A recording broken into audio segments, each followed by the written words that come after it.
Hi folks, here's another question of vertical projectile of motion. It says a ball thrown vertical upwards with a velocity of 4 meters per second from the top of from a roof building with a height of 10 meters. Here's a building with the height of 10 meters. The ball is thrown vertical upwards and then it passes the starting point and it goes to the ground. And the ball strikes the ground and rebound to the height of what?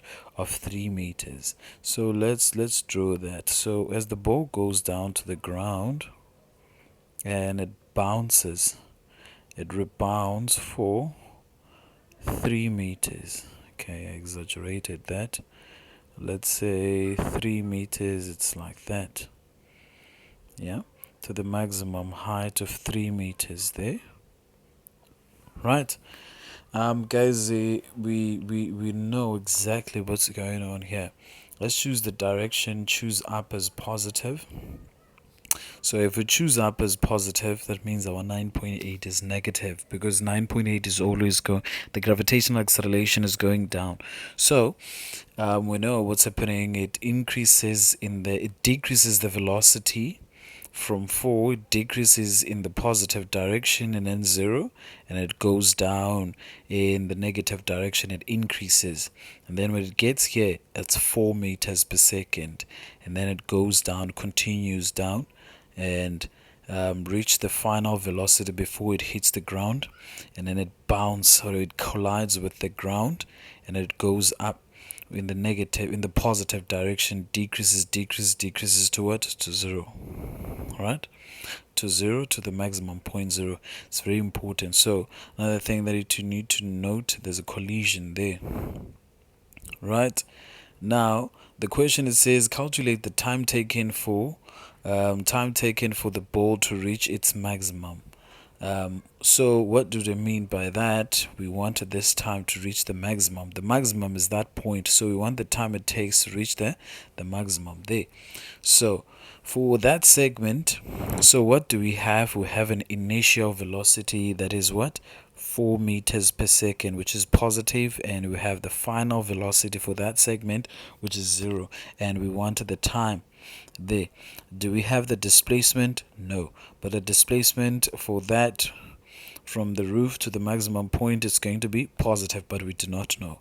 So which equation are we going to use that doesn't have what we do not have? So which is the displacement? So we're going to use the equation that says Vf is equal to V initial plus At. So we substitute the final velocity is 0, initial velocity is 4, and our acceleration is negative 9.8 because we chose up as positive. So it's going to be negative 4 equal to 9.8 change in t, and then we divide by negative 9.8 both sides. So our change in t there, if you put in the calculator, it's going to be 0.41 seconds. I hope that makes sense. It's straightforward. Now let's go to 3.1.2. Calculate the maximum height of the ball reach above the ground. So when we want the maximum height, guys, the maximum height is there, so they want this from the ground, from here to the ground. So we already have the height there, which is 10. So what do we need to calculate? We need to calculate this part, and then we add with the 10, so we'll get how far the ball from the ground. So again, in 3.1.2, so what do we have for that segment? Still the same segment. We have the final velocity, which is 0, initial velocity, which is 4 meters per second, 4 meters per second, and the time, we just got the time, it's 0.41 seconds, and we want the displacement. And I already told you that the displacement, even though we do not know, is going to be positive because it's displaced up from the building to the highest point, it's a positive. So which formula are we going to use for that? But we're going to find the formula that has a displacement. So how about this? V squared is equal to V initial squared plus 2a change in y. Now, why are we using this formula? We have the final velocity and the initial velocity. Initial is 4, final velocity is 0. Acceleration we want that delta y. So let's continue with that. The final velocity is what? 0. Initial velocity is 4, which is going to be 16 plus 2 times 9.8 and delta y. So we're going to have negative 16. If we take this 4 is 16, 4 squared is going to be 16, but on that side is going to be negative. And then we're going to now have negative 9.8 change in y there. When we times 2 by 9.8 and then we divide by negative 19.6. 19.6 there.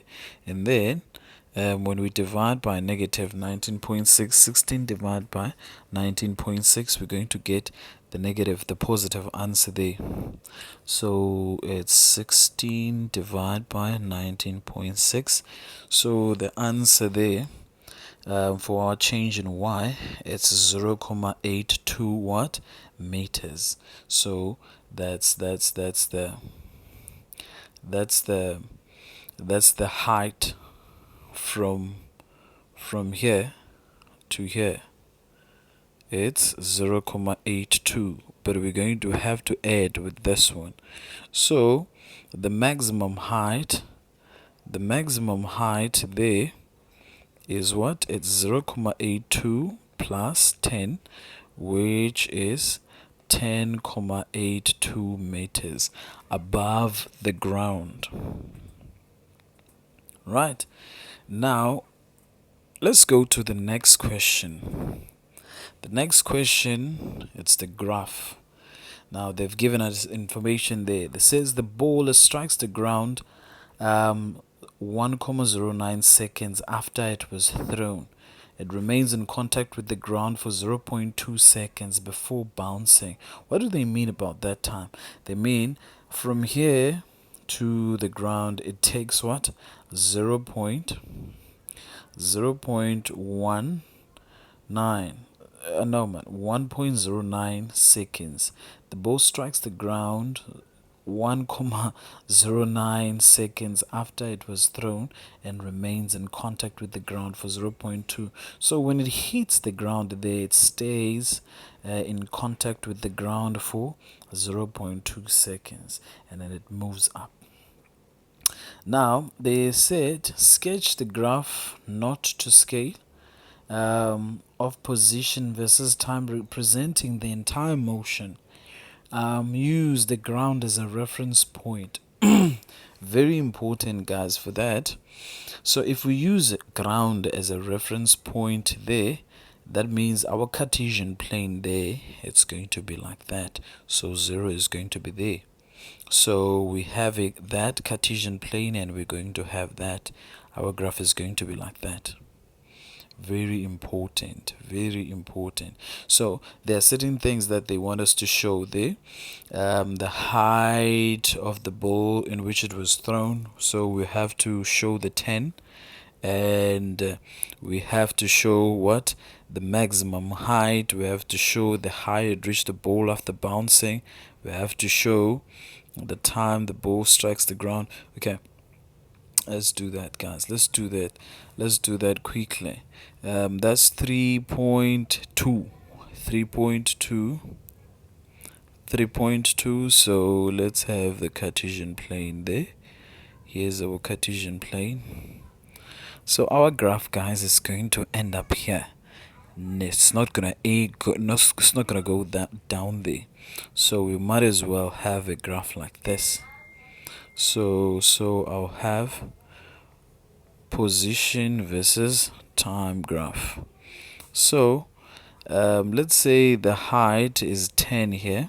This is 10, and the maximum height it was 10.82. Let's say the 10.82 is there.